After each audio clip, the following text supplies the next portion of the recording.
Γεια σας.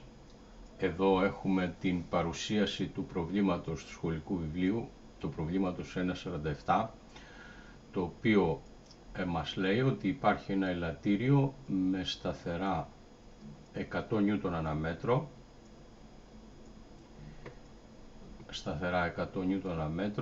Αυτό το ελαττήριο έχει φυσικό μήκος 0,6 μέτρα, όπως βλέπετε εδώ. Στη συνέχεια, πάνω στο ελαττήριο αυτό, το οποίο είναι στερωμένο με το έδαφος, ερχόμαστε στο δεύτερο σχήμα, είναι στερωμένο στο έδαφος, βάζουμε ένα σώμα μάζας μη1, 1 κιλό, εδώ το βλέπουμε αυτό, και λογικά το ελαττήριο κατεβαίνει πιο κάτω και ισορροπεί εδώ. Η επιτάχυνση της βαρύτητας είναι το μεταξύ είναι 10 μέτρα ανά σεκό τετράγωνο. Ισορροπεί το ελαττήριο στη θέση εδώ. Κατόπιν συμπιέζουμε το σώμα με το ελαττήριο προς τα κάτω. Το συμπιέζουμε κατά 0,20. Όταν βάλω το σώμα εδώ πάνω στο ελαττήριο, αυτό ισορροπεί στη θέση 0 και κατόπιν το συμπιέζω άλλα 20 εκατοστά και το φέρνω εδώ. Το πρόβλημα αυτό μας λέει ότι από πιο ύψος H πρέπει να αφήσουμε ένα άλλο σώμα μάζας μη2, ώστε αφήνουμε ταυτόχρονα αυτό το σώμα μάζας μη2 και το συμπιεσμένο ελαττήριο, ώστε να συγκρουστούν στη θέση ισορροπίας του ελαττηρίου μαζί με το σώμα μη1 που ήταν εδώ, και αφού συγκρουστούν να γυρίσουν προς τα πίσω τα δύο σώματα με ίδιες ταχύτητες. Και μας ζητάει ακριβώς να βρούμε από ποιο ύψος H πρέπει να αφήσουμε αυτό το σώμα. Θα τρέξω εδώ την προσομοίωση να δούμε ακριβώς το τι συμβαίνει σε αυτό το πρόβλημα. Για πάμε να το δούμε. Βλέπετε ότι συγκρούονται, επιστρέφουν με την ίδια ταχύτητα, ξανασυγκρούονται και βλέπετε εδώ τη γραφική παράσταση του σώματος μη1 σε σχέση με το χρόνο T. Δηλαδή το σώμα μη1 που είναι δεμένο στο ελαττήριο δεν προλαβαίνει να κάνει ολόκληρη την ταλάντωση και κάνει τη μισή, όπως βλέπετε. Γιατί επιστρέφει πίσω, φτάσει στη θέση ισορροπίας με τη μέγιστη ταχύτητα και αμέσως η μέγιστη ταχύτητα με την κρούση γυρίζει από την άλλη μεριά και το σώμα απομακρύνεται πάλι προς τα αρνητικά.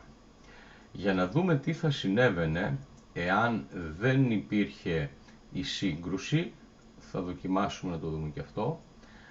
Επιλέγω τα δύο σώματα, επιλέγω το ένα σώμα, πατάω το Shift, επιλέγω και το άλλο, πηγαίνω αντικείμενα, πάω αποφυγή σύγκρουσης, επιλέγω, και για να δω και την άλλη καμπύλη που θα υπάρξει θα την αλλάξω χρώμα, θα την κάνω κόκκινη. Εδώ δηλαδή θα δω πώς θα κινείται το σώμα μάζας μη1 αν δεν συγκρούονταν με το σώμα μάζας μη2. Έχω επιλέξει να αποφευθεί η σύγκρουση, δηλαδή το ένα θα περάσει μέσα από το άλλο σαν να μην υπήρχε το ένα.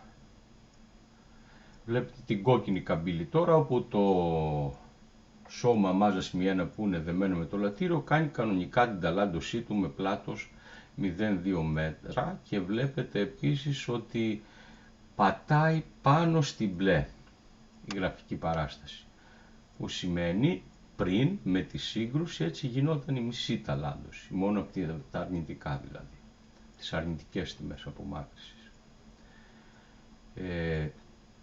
Ας το αφήσουμε λίγο να τελειώσει. Γύρω στο 3 δευτερόλεπτα τελειώνει. Μάλιστα. Επιστρέφω πίσω.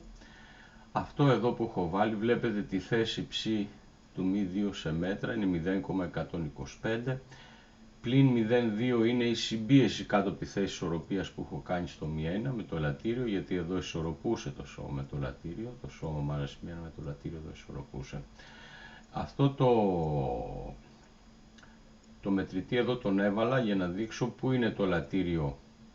Ισορροπεί εδώ με το σώμα μάζας μη1, έτσι δηλαδή στη θέση 0, και το συμπιέζουμε, το πάμε στο -2. θα έχει σημασία η σύγκρουση να γίνει στη θέση ψήσεων 0. Γι' αυτό το τρέξω μια άλλη φορά και θα το σταματήσω να το δείτε. Εδώ πάω βήμα-βήμα.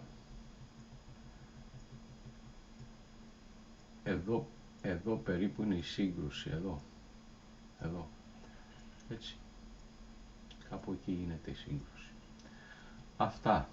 Μπορείτε αυτή την προσομοίωση να την κατεβάσετε από τα διαμοιραζόμενα αρχεία που υπάρχουν στο μάθημα Φυσική Γ Λυκείου.